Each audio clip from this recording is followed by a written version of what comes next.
फानेरि दखरा दुलाराय बर' फरायसा आफादा 44थि बोसोरारि जथुमाखौ खुंफुंबाय। हारिनि खौसेथि आरो जौगाथाय बायदि बिथिंखौ नोजोर बोनानै खामानि मावबोनाय दुलाराय बर' फरायसा आफादा मोनफ्रोमबो दखरा जिल्ला बायदियाव बोसोरारि जथुमा खुंगासिनो। बेबादिनो उदालगुरि जिल्ला फानेरि भेकुलि खान्दा गेवलां फोथाराव 10 आरो 12 डिसेम्बर खालार 2024 साननैनि मेहेरगोनां हाबाफारिजों खुंफुंबाय। हाबाफारि बादियै फुंनि समाव फिरफिला बिरहोनाय बड'फानि सावगारियाव बिबार बावनाय आरो मुंख्लंफोरनिसिम बिबार बावनाय बायदि हाबाफारिखौ मावफुङो।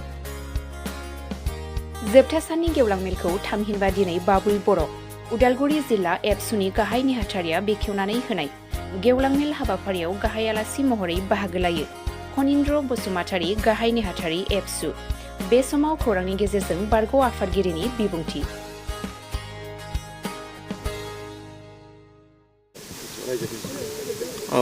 पानारि दखरा दुलाराय बर' फरायसा आफादनि 44थि बोसोरसालिया जथुमा।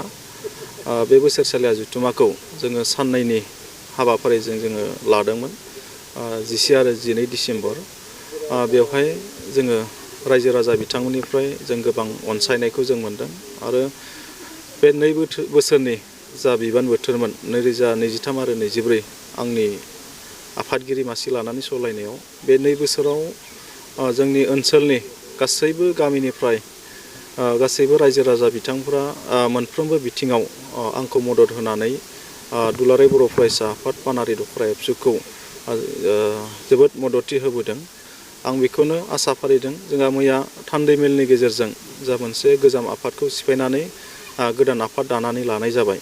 दा बेवहाय जोंहा आफादगिरि महरै दखरानिनो लेङाइ आफादगिरि लाइजो बर' बिथांखौ आफादगिरि महरै सायख'दों आरो बुंथिगिरि प्रदीप बर' बिथांखौ गाहाय नेहाथारि महरै सायख'दों।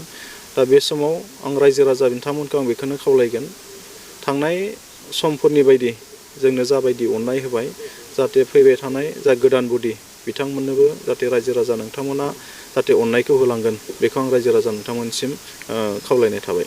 बे गोदान बिबानगिरिया बिथांमोननि सिङाव थागोन जिहेतु नोंथांमोना गोजाम बिबानगिरि जाय गोदान बिथांमोननि सिङाव मेसेज गोदान बिबानगिरि बिथांमोननिसिम आङो गिबियाव गोजोन हामग्लायनायखौ आं बावहरदों।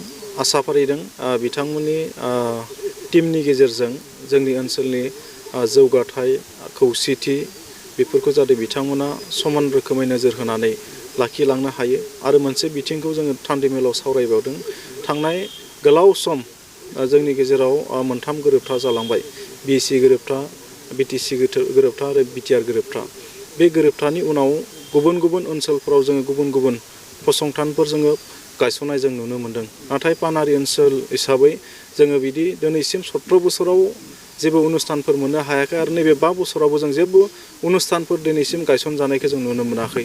दा ओंखायनो गोदान बिबानगिरि बिथांमोनखौ बे बिथिंखौबो नोजोर होनानै जों खामानि मावनो थाखाय जों थान्दै मेलाव सावरायदों आरो सोलोंथाइ बिथिंनि सायाव बिथांमोनखौ एसे गोख्रोंसिनै खामानि मावनो थाखाय जोङो सावरायनाय जादों आरो जोंहा पानारि आन्सलिकनि सिङाव थानाय 50% जोंनि बर' सुबुंनि हा हुनि जेंनाया दिनैबो जेंना हिसाबैनो दङ। सोरबाया पिजिआर लेन्डआव रायजो जानानै दङ, सोरबाया बिथिं टौजि लेन्डआव रायजो जानानै दङ। बिथांमोननि हानि जेंनायाबो बिथांमोना दिनैसिम सेटेलमेन्ट मोनजोबनो हायाखै। बिथांमोना मावबाय थादों दखरा एबसुआनो बेखौ लिडिंशिपआव लानानै जोङो बिथांमोननि हा हुनि जेंनाखौ सुस्रांनो थाखाय जों खामानि मावगासिनो दङ।